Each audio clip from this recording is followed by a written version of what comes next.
കഷ്ടം എന്ന് തന്നെ പറയേണ്ടു. അവിടെ നിന്ന് തുടങ്ങിയാൽ ഇനഫ് ഈസ് ഇനഫ് എന്ന് രാഹുൽ ഷാഫി ബ്രിഗേഡിനോട് കോൺഗ്രസ് നേതൃത്വം പറയേണ്ട സമയമാണ് എന്നാണ് ഈ മിനിറ്റിൽ എനിക്ക് പറയാനുള്ളത്.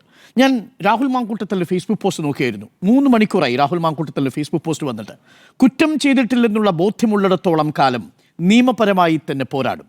നീതിന്യായ കോടതിയിലും ജനങ്ങളുടെ കോടതിയിലും എല്ലാം ബോധ്യപ്പെടുത്തും. സത്യം ജയിക്കും എന്നാണ്. അതിന് എത്ര പേരാ ലൈക്ക് ചെയ്തേക്കുന്നറിയാമോ? 44,000 പേര് ലൈക്ക് ചെയ്തിട്ടുണ്ട്. ഏകദേശം 808 പേര് ഇത് ഷെയർ ചെയ്തിട്ടുണ്ട്.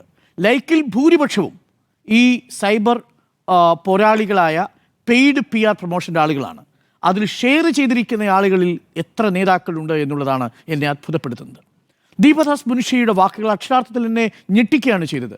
ഒരു അതിജീവിത ട്രോമാറ്റിക് കണ്ടീഷനിലൂടെ ഒരു മനുഷ്യന് കേൾക്കാൻ കഴിയാവുന്നതിലും ഏറ്റവും ഹൃദയം തകർന്നു പോകുന്ന രീതിയിൽ നമ്മളോട് സംസാരിച്ചൊരു അതിജീവിത മുഖ്യമന്ത്രിയെ വന്ന് കണ്ട് പരാതി പറയാൻ പോയപ്പോൾ പറയുകയാണ്, ആദ്യം പോലീസിലല്ലേ പോയി പരാതി പറയേണ്ടതെന്ന്. ഇത്ര ഇൻസെൻസിറ്റീവാണോ കോൺഗ്രസിൻ്റെ നേതൃത്വം? ഇത്ര ഇൻസെൻസിറ്റീവാണോ കോൺഗ്രസിൻ്റെ മുതിർന്ന നേതാക്കൾ? എന്നെ അത്ഭുതപ്പെടുത്തുന്നതും അതാണ്. ദീപദാസ് മുൻഷി പോലൊരു നേതാവിൽ നിന്ന് ഒരിക്കലും വരാൻ പാടില്ലാത്തതായിരുന്നു, ചുരുങ്ങിയ പക്ഷം ഇന്നത്തെ ദിവസമെങ്കിലും. പ്രിയപ്പെട്ട പ്രേക്ഷകരെ, നമ്മൾ ഇത് ചർച്ച ചെയ്യുന്ന നിമിഷം ഈ പെൺകുട്ടി ഇപ്പോൾ റൂറൽ SP മൊഴി കൊടുത്തുകൊണ്ടിരിക്കുകയാണ്. ഡിജിറ്റൽ തെളിവുകളടക്കം ഇതേ ഫ്ലോറിലിരുന്ന് ഞാൻ പറഞ്ഞതാണ്, ഞങ്ങൾക്ക് ഉറപ്പുണ്ട് അത് രാഹുലിൻ്റെ ശബ്ദമാണ്. പക്ഷെ ഞങ്ങളുടെ ഉറപ്പ് മാത്രമല്ല, രാഹുൽ അത് ഒന്നുകിൽ തള്ളണം അല്ലെങ്കിൽ കൊള്ളണം. ഒടുവിൽ ഞങ്ങൾ പറഞ്ഞു, ഏതെങ്കിലും തരത്തിൽ ഇത് രാഹുലിൻ്റെ ഓഡിയോ വ്യാജമാണെങ്കിൽ ഞങ്ങൾ ഈ പണി അവസാനിപ്പിക്കണം. ഞാൻ ഉത്തരവാദിത്വം ഏറ്റെടുത്തു. എന്നിട്ടും രാഹുൽ അടക്കമുള്ളവരോട് ഇതേ കാര്യങ്ങൾ ചോദിക്കുമ്പോൾ ഒരു നേതാവും രാഹുലിനോട് വിളിച്ച് ചോദിച്ചില്ല, ഇത് രാഹുലിൻ്റെ ശബ്ദമാണോ? ആ വിളിച്ചു ചോദിച്ച ആ നേതാക്കളോട് രാഹുൽ അത് പറഞ്ഞില്ല. ഈ കാര്യങ്ങൾ ആ പെൺകുട്ടി എവിടെയാണെന്നോ ആ പെൺകുട്ടിയെ ഒന്ന് പോയി കാണാനോ എന്താ സംഭവിച്ചതെന്ന് അന്വേഷിക്കാനോ ഒരാളും ശ്രമിച്ചില്ല. പകരം ഇതെല്ലാം രാഹുലിന് നേരെയുള്ള രാഷ്ട്രീയ പോരാട്ടം എന്ന മട്ടിൽ അതിനെ വ്യാഖ്യാനിച്ചു. ഇതിൻ്റെ വ്യാപ്തി എത്രയാണെന്ന് നേതാക്കൾക്ക് അറിയാത്തതാണോ? നിയമബോധമുള്ളവരല്ലേ നമ്മുടെ നേതാക്കൾ? പ്രിയപ്പെട്ടവരെ, രാഹുൽ ചെയ്തിരിക്കുന്ന കുറ്റങ്ങൾ എന്തൊക്കെയാണ്? ആദ്യമിട്ടിരിക്കുന്ന FIR-ൽ താരതമ്യേന ലഘുവായ കുറ്റങ്ങളെ ചുമത്തിയിട്ടുള്ളൂ. BNS 78 പിന്തുടർന്ന് ശല്യപ്പെടുത്തുക, സാമൂഹ്യ മാധ്യമങ്ങൾ വഴി സ്റ്റാക്ക് ചെയ്യുക, ഇതൊക്കെ മാത്രമാണ്. അതൊക്കെ ജാമ്യം കിട്ടാവുന്ന കേസാണ്. പക്ഷെ ഇതെന്താണ് നോക്കൂ, BNS 69 പ്രകാരം റേപ്പിന് തുല്യമായൊരു കുറ്റകൃത്യം ചെയ്തിട്ടുണ്ട്. എങ്ങനെയാണ് റേപ്പിന് തുല്യമായ കുറ്റം? ഇന്ന് രാഹുലിനെ പിന്തുണയ്ക്കുന്ന അതേ പേരിലുള്ള ഒരു ചെറുപ്പക്കാരൻ വന്നിട്ട് നമ്മുടെ ചാനലിൽ നിന്ന് പറയുകയാണ്, ഈ പെൺകുട്ടിയെ അധിക്ഷേപിച്ച് സംസാരിക്കുകയാണ്, വിവാഹിതയായ പെൺകുട്ടി രാഹുലിനെ വഞ്ചിച്ചു എന്ന്. പ്രിയപ്പെട്ട പ്രേക്ഷകരെ, നിയമസാക്ഷരല്ലേ നമ്മുടെ കേരളം? BNS 69 പറയുന്നത് എന്താ? ബൈ ഡീസിഫുൾ മീൻസിൽ, ഏതെങ്കിലും ഒരു ഫ്രോഡുലൻസിലൂടെ ഒരു തെറ്റായ വാഗ്ദാനം നൽകി ഏതെങ്കിലും ഒരു ബന്ധം നടത്തിയാൽ അത് ഒരു റേപ്പിൻ്റെ പരിധിയിൽ വരും. എന്നിട്ടും ഈ പെൺകുട്ടിയെ അപമാനിക്കുകയാണ്. ശരി, ഈ രാഹുലും ഈ പെൺകുട്ടിയും തമ്മിൽ പ്രണയബദ്ധരായിരുന്നു. ആ പ്രണയബദ്ധരായിരുന്നവർ ഒരു ഘട്ടത്തിൽ പിണങ്ങിപ്പോകുമ്പോൾ അത് പീഡനമായിട്ട് ഉന്നയിച്ചാൽ നമുക്ക് മനസ്സിലാക്കാം ഇതങ്ങനെയല്ല സംഭവിച്ചത്. എനിക്ക് നിന്നിലൊരു കുഞ്ഞിനെ വേണമെന്നും ആ കുഞ്ഞിനെ വേണ്ടുന്നതിന് വേണ്ടി നീയുമായി എനിക്ക് ബന്ധം വേണമെന്നും പറഞ്ഞ് ഈ പെൺകുട്ടിയെ നിരന്തരം ഫോൺ ചെയ്തിരുന്ന ഈ രാഹുൽ പിന്നീട് ഒരു ഘട്ടത്തിൽ ആ കുഞ്ഞിനെ നശിപ്പിക്കണമെന്നാവശ്യപ്പെട്ടുകൊണ്ട് മരുന്ന് കൊടുക്കുകയാണ് ചെയ്യുന്നത്, ആ പെൺകുട്ടിയുടെ താല്പര്യത്തിന് വിരുദ്ധമായി. അപ്പോൾ BNS 69 നിലനിൽക്കും. BNS 89 എന്താണ്? Offence causing miscarriage without the consent of the woman. പെൺകുട്ടി പലതവണ പറയുന്നുണ്ട്, എനിക്കിത് വേണം, എനിക്ക് കുഞ്ഞിനെ വേണം. ആ കുഞ്ഞ് എന്ത് ചെയ്തു നിങ്ങളോട്? നിങ്ങളുടെ പൊളിറ്റിക്കലായിട്ടുള്ള ഇതിനു വേണ്ടി ഈ കുഞ്ഞിനെ നശിപ്പിക്കണോ എന്ന് ഈ പെൺകുട്ടി പറയുന്നുണ്ട്. പ്രിയപ്പെട്ട പ്രേക്ഷകരെ, എന്നിട്ടും ഈ രാഹുൽ അത് നിർബന്ധിക്കുകയാണ്. ശരി, ഇതെല്ലാം സംഭവിച്ചു പോയി. അതിനുശേഷവും രാഹുലിന് വളരെ ഈ പൊതുസമൂഹത്തിന് മുന്നിൽ സത്യസന്ധനായ കാര്യങ്ങൾ അവതരിപ്പിക്കാമായിരുന്നില്ലേ? ഈ ശബ്ദരേഖ വന്നതിനു ശേഷവും രാഹുലിന് സമയമുണ്ടായിരുന്നു. രാഹുലിന് പറയാമായിരുന്നു, ഞാനൊരു പെൺകുട്ടിയുമായി പ്രണയബദ്ധത്തിലായിരുന്നു, ആ പെൺകുട്ടിയെ എനിക്ക് ഇഷ്ടമായിരുന്നു, ആ പെൺകുട്ടിക്ക് എന്നെയും ഇഷ്ടമായിരുന്നു. ഒരു ഘട്ടത്തിൽ ഞങ്ങൾ അതൊരു അൺവാണ്ടഡ് പ്രഗ്നൻസി ആയിട്ട് കണക്കാക്കി അത് വേണ്ടെന്ന് വെച്ചു.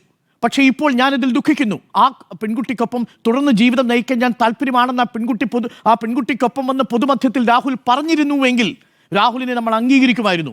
പക്ഷേ അതിനു പകരം രാഹുൽ ചെയ്തത് സൈബർ അണികളെ ചേർത്ത് ആ പെൺകുട്ടിയെ വീണ്ടും വീണ്ടും അധിക്ഷേപിച്ചു. ഇതിലേക്ക് നയിച്ച മറ്റു പെൺകുട്ടികളെ സമൂഹ മാധ്യമങ്ങളുടെ മുന്നിൽ അധിക്ഷേപിച്ചു. രാഹുൽ, നിങ്ങൾ മനസ്സിലാക്കാതെ പോയത്, നിങ്ങൾ പെയ്ഡ് പ്രൊമോഷനിലൂടെ കൊണ്ടുവന്ന സിനിമാ നടിമാരുടെ പുഞ്ചിരിയുടെ പ്രതിരോധത്തെ തകർക്കാനുള്ള ശേഷിയുണ്ട് ഇന്ന് ആ പെൺകുട്ടിയുടെ ശബ്ദരേഖയ്ക്ക്. അതിന്ന് കേരളത്തിലെ വീട്ടമ്മമാർ കേട്ടിട്ടുണ്ട്, സ്ത്രീകൾ കേട്ടിട്ടുണ്ട്, കോൺഗ്രസിലെ പ്രവർത്തകർ കേട്ടിട്ടുണ്ട്. സജിന എന്ന പെൺകുട്ടിയും കോൺഗ്രസിൽ, യൂത്ത് കോൺഗ്രസിലും KSUവിലും ഇതിനെതിരെ പ്രതികരിച്ചുകൊണ്ടിരിക്കുന്ന പെൺകുട്ടികളും അത് കേട്ടിട്ടുണ്ട്. അവർ ഇതിനു മുൻപ് പലതവണ പരാതി അയച്ചിട്ടുണ്ട്. കോൺഗ്രസിലെ യൂത്ത് കോൺഗ്രസിലെ ഒരു നേതാവിന് KSU കാലത്ത് ഇയാൾ ചെയ്ത പീഡനത്തിൻ്റെ, ഇയാൾ ചെയ്ത ദ്രോഹത്തിൻ്റെ ഒരു പരാതി ഇമെയിലായിട്ട് അയച്ചിട്ടുണ്ട്. ഇതെനിക്കറിയാം വ്യക്തിപരമായി. പക്ഷേ ആ കുട്ടികൾക്കാരും ഇത് പറയാൻ ബുദ്ധിമുട്ടാണ്. വെള്ളായണിയിൽ ഒരു പോക്സോ കേസ് കറങ്ങുന്നുണ്ട് എന്നുള്ളതാണ് കരക്കമ്പി. അതുമായി ബന്ധപ്പെട്ട ആ കേസ് സെറ്റിൽ ചെയ്തു എന്നുള്ളതാണ് മാധ്യമപ്രവർത്തകർക്കിടയിൽ ന്യായം. എന്തുകൊണ്ടാണ് മാധ്യമപ്രവർത്തകർ ഈ വിഷയത്തിൽ ഒന്നടങ്കം ഒരുമിച്ച് നിൽക്കാൻ തീരുമാനിച്ചത്? കാരണം അവർക്ക് ബോധ്യമായിരുന്നു ഇതൊരു കേസല്ല എന്നവർക്കറിയാമായിരുന്നു. ഇതിനു മുൻപുള്ള മറ്റൊരു കേസും മാധ്യമപ്രവർത്തകർക്ക് അറിയാമായിരുന്നു. പക്ഷേ അതിൽ പരാതിയില്ല. അവിടെയും ഈ ഫ്രോഡുലന്റ് മീൻസിലൂടെയാണ് ഈ കൺസെന്റ് ഒബ്റ്റെയിൻ ചെയ്തത്. പക്ഷേ പൊതുസമൂഹ മധ്യത്തിൽ ഈ സൈബർ അണികളുടെ ആക്രമണത്തിൽ തളർന്നു പോകുന്ന പെൺകുട്ടികളിൽ ഒരാളാവാൻ ആ കുട്ടി താല്പര്യപ്പെട്ടില്ല. അതുകൊണ്ട് പരാതിയായ കുട്ടി വന്നില്ല. പക്ഷേ ഇപ്പോൾ എല്ലാം സഹിച്ച പെൺകുട്ടി ഭൂമി പിളർന്നു പോകുന്ന ഘട്ടത്തിൽ പോലും ആ പെൺകുട്ടി വന്ന് പറയേണ്ടതെന്ന് കാരണം ഈ പെയ്ഡ് പ്രൊമോഷൻ ടീമുകളുടെ നിരന്തരമായ പരിഹാസത്തെ തുടർന്നാണ്. ഞങ്ങളെ നിങ്ങൾ വേട്ടയാടിയില്ലേ?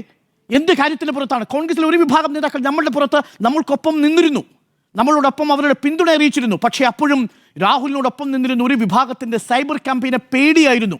അതുകൊണ്ടാണ് ഞാൻ പറഞ്ഞത് ഇനഫ് ഈസ് ഇനഫ് എന്ന് ഈ സൈബർ റീൽ പോരാളികളോട് പറയുകയും കോൺഗ്രസ് അതിൻ്റെ യഥാർത്ഥ സ്വഭാവത്തിലേക്ക് മടങ്ങി വരികയും ചെയ്യണം. കേരളത്തിലെ കോൺഗ്രസിന് എത്രയോ ശക്തരായ നേതാക്കൾ ഉണ്ടായിരുന്നു.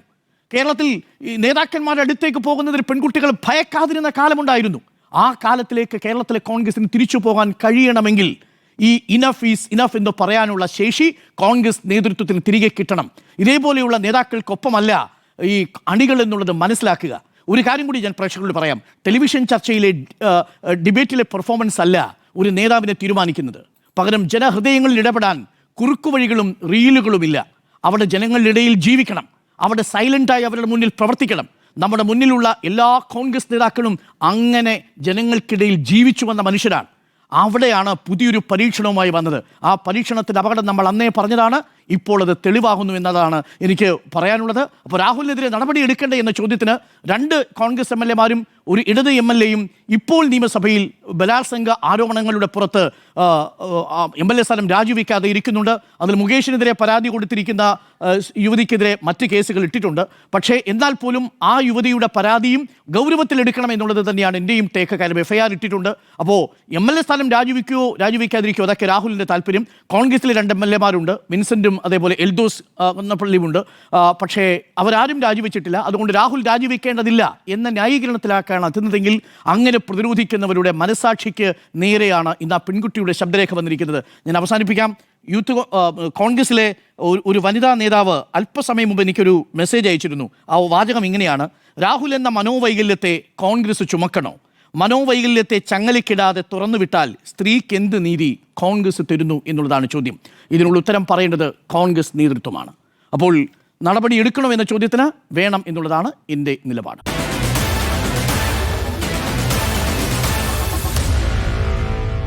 Meet the editors.